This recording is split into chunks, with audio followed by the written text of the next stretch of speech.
अस्सलाम वालेकुम क्लास। हमारा वीडियो लेक्चर है जो वो एक्सरसाइज 3B का है। डेट हमारे पास है 21/4/2026 एंड डेट ट्यूसडे है। ठीक है, एक्सरसाइज 3B का हमने जो है कल क्वेश्चन नंबर जो है 3 किया था। आज हम क्वेश्चन नंबर 4 स्टार्ट करेंगे। क्वेश्चन नंबर 4 में है find the square of proper fraction. ठीक है, फ्रैक्शन आपके पास कौन सी गिवन है? प्रॉपर फ्रैक्शन है। और फिर कह रहे हैं कि उस प्रॉपर फ्रैक्शन जो आपको गिवन है उसका जो है वो जो आप स्क्वायर फाइंड करें और उसके बाद उस स्क्वायर का also compare them with itself, कि वो जो आपका जो आंसर आएगा जो आप स्क्वायर फाइंड करेंगे उसको आपने उसके जो आपका गिवन फ्रैक्शन है उसके साथ क्या कर लेना है? कंपेयर कर लेना है। तो हम अपने क्वेश्चन को सॉल्व करते हैं, सोल्यूशन की तरफ चलते हैं। तो सबसे पहले हमारे पास जो है वो 1/4 हम इसका सबसे पहले क्या कर लेंगे? क्वेश्चन में क्या लिखा हुआ है? Find the square of proper fraction. तो 1/4 का हम सबसे पहले क्या ले लेंगे? स्क्वायर ले लेंगे। ठीक है, 1/4 का स्क्वायर। ठीक है, स्क्वायर का मतलब क्या है कि नंबर मल्टीप्लाई बाय इटसेल्फ। तो हम क्या करेंगे? 1/4 को 1/4 से ही क्या कर देंगे? मल्टीप्लाई कर देंगे। ठीक है, तो जब हम इसको मल्टीप्लाई करेंगे तो 1 1 ज़ा 1 आ जाएगा और 4 4 ज़ा हमारे पास क्या आ जाएगा? 16। तो 1/4 जो हमारे पास प्रॉपर फ्रैक्शन थी इसका हमारे पास जो स्क्वायर है वो क्या आ गया? 1/16। ठीक है, अब हमें अगले पार्ट में जो पूछ रहा है कि वो कंपेयर करें इटसेल्फ, मतलब कि हमने जो इसका हमें क्वेश्चन में 1/4 वैल्यू गिवन थी, इसका जो स्क्वायर आया हमने इन दोनों को आपस में क्या कर लेना है? कंपेयर कर लेना है। अब हम क्या करेंगे कि 1/4 को पहले डिवाइड करके देख लेंगे कि इसका आंसर क्या आ रहा है। ठीक है, तो हमारा जो है वो 1 डिविडेंड बन जाएगा और 4 हमारा डिवाइजर बन जाएगा। अब देखिए हमारा जो डिविडेंड है वो डिवाइजर से छोटा है, तो हम क्या करेंगे? डेसिमल प्लेस करेंगे और यहाँ हम लगा देंगे 0। ठीक है, तो हमारे पास 4 का टेबल हम जो है वो 10 आंसर लेके आएंगे।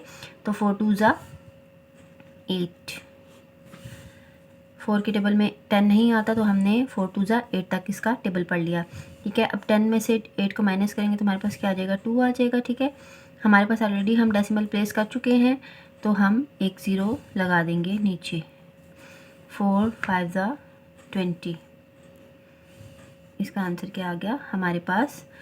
1/4 को जब हमने डिवाइड करके देखा तो उसका आंसर हमारे पास आ गया 0.25।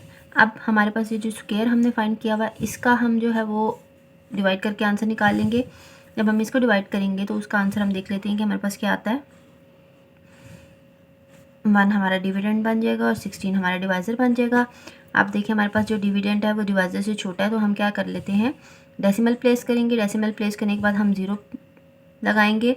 अभी भी हमारा जो डिविडेंड है वो हमारे डिवाइज़र से क्या है? छोटा है। तो हम जब दो नंबर एक साथ लिखते हैं तो हम ऊपर पहले क्या प्लेस करते हैं? उसकी जगह 0।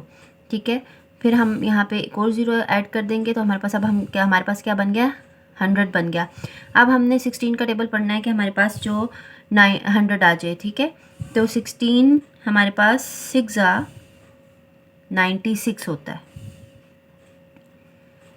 अब 100 में से 96 को हम माइनस करेंगे तो 4 आ जाएगा। ठीक है, डेसिमल हम ऑलरेडी प्लेस कर चुके हैं तो यहाँ हम 4 के साथ एक 0 लगा देंगे। ठीक है, अब हमारे पास हमने 16 का टेबल पढ़ना है कि 40 आ जाए, तो 16 के टेबल में 40 तो नहीं आता, बट 16 हम पढ़ लेंगे। 16 2 ज़ा 32 तक। अब 40 में से 32 को माइनस करेंगे तो हमारे पास क्या आ जाएगा? 8। अगेन हम 0 लगाएंगे यहाँ पे। 16 5 ज़ा 80 आ जाएगा। तो हमने दोनों नंबर्स को डिवाइड करके देख लिया तो हमारा जो मेन जो क्वेश्चन में वैल्यू थी 1/4 उसका आंसर आ गया 0.25 और जो हमने स्क्वायर निकाला हुआ है 1/16 उसका आंसर आ गया 0.0625। तो यहाँ पे हमें देख लें, यहाँ पे डेसिमल के बाद 0 है और यहाँ पे डेसिमल के बाद 2 है। ठीक है, तो हम इसकी जो स्टेटमेंट में क्या लिखेंगे? हम इसकी लिखेंगे द स्क्वायर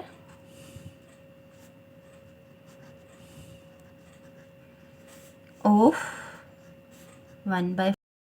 अब हम देख लेंगे कि हमारे पास है द स्क्वायर ऑफ 1/4 इज़, हमारे पास आ गया 1/16। ठीक है, तो स्क्वायर जो है 1/4 का 1/16 आ जाएगा।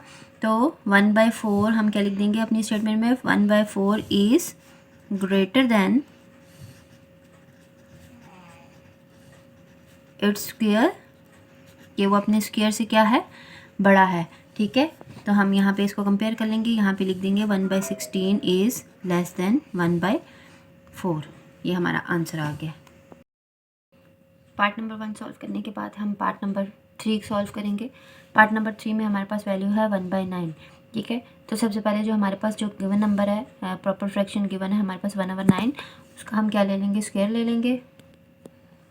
1/9 का जब हम स्क्वायर लेंगे तो 1/9 का स्क्वायर लेने का मतलब क्या है कि हम 1/9 को 1/9 से ही मल्टीप्लाई करेंगे। तो 1/9 से जब मल्टीप्लाई हुआ तो 1 1 ज़ा 1 और 9 9 ज़ा क्या आ गया, 81 आ गया। ठीक है, तो सबसे पहले हमने 1/9 का स्क्वायर ले लिया जो कि हमारे पास 1/81 आ गया। अब हमने इसको कंपेयर करना है, तो सबसे पहले हम इन दोनों नंबर्स को डिवाइड कर लेंगे।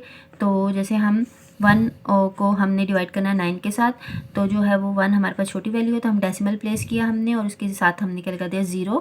ठीक है, तो फिर 9 1 ज़ा 9 आ गया, 10 में से 9 को माइनस किया तो 1 आ गया। ठीक है, हमने डेसिमल पहले से प्लेस किया हुआ है इसलिए हम इसके साथ 0 लगाते जाएंगे अब। ठीक है, तो 9 1 ज़ा 9 आ जाएगा। फिर हमने 10 में से 9 को माइनस किया तो फिर 1 आ गया, मतलब ये सीरीज़ जो है वो 1 की कंटिन्यू है। यहाँ पे हमारे पास फिर हमने क्या कर लेना है कि जो हमारे पास 1/81 है इसको हमने डिवाइड करके देखना है। ठीक है, डिवाइड करके देखना है, तो 1 हमारा डिविडेंड है और 81 हमारा डिवाइज़र है। अब जो हमारा डिविडेंड है वो डिवाइज़र से छोटा है तो हमने क्या किया, पहले डेसिमल प्लेस किया। ठीक है, उसके साथ 0 लगाया। जब हमने 0 ऐड किया तो हमारे पास जो है वो ऑलरेडी जो अगेन जो है वो 10 आ रहा है जो 81 से छोटा है। हमने ठीक है एक और 0 ऐड किया। जब हम दो नंबर्स को एक साथ लेते हैं तो हम ऊपर पहले क्या प्लेस करते हैं, उसकी जगह 0 प्लेस करते हैं। हमने 0 लगा दिया, अब हमारे पास 100 वैल्यू बन गई, तो 81 1 ज़ा 81 कर लिया। अब 100 में से 81 को माइनस किया तो 19 आ गया। ठीक है, अब 19 जो है वो छोटा है तो हम जैसे पहले डेसिमल लगा चुके हैं तो हम इसके साथ 0 ऐड कर देंगे। 190 बन गया, तो 1 2 ज़ा 162। तो हमने जो है वो 1/9 को भी अप टू 2 डेसिमल सॉल्व करके देख लिया और 81 को भी अप टू 2 डेसिमल सॉल्व करके देख लिया। तो वो हमारे पास क्या आ रही है वैल्यू, जो 9 की वैल्यू है वो 1/9 की वैल्यू है वो 0.11 आ रही है और 81 की वैल्यू हमारे पास 0.012 आ रही है। ठीक है, तो उसके डेसिमल के बाद हमारे पास वैल्यू 1 है और यहाँ पे हमारे डेसिमल के बाद वैल्यू क्या है, 0 है। तो हम अपने जो आंसर है जो इसको कंपेयर करेंगे तो उसमें हम स्टेटमेंट में क्या लिखेंगे कि स्क्वायर ऑफ 1/9 इज़ 1/81 और 1/9 is greater than its square. हम डिवाइड करके इसको देख चुके हैं, तो हम यहाँ पे एंड पे इसकी कंपैरिजन में लिख देंगे कि 1/81 इज़ लेस देन 1/9। अब चलते हैं अपने क्वेश्चन नंबर 6 की तरफ। ठीक है, क्वेश्चन नंबर 6 में हमारे पास right the 4 square numbers which end in 6।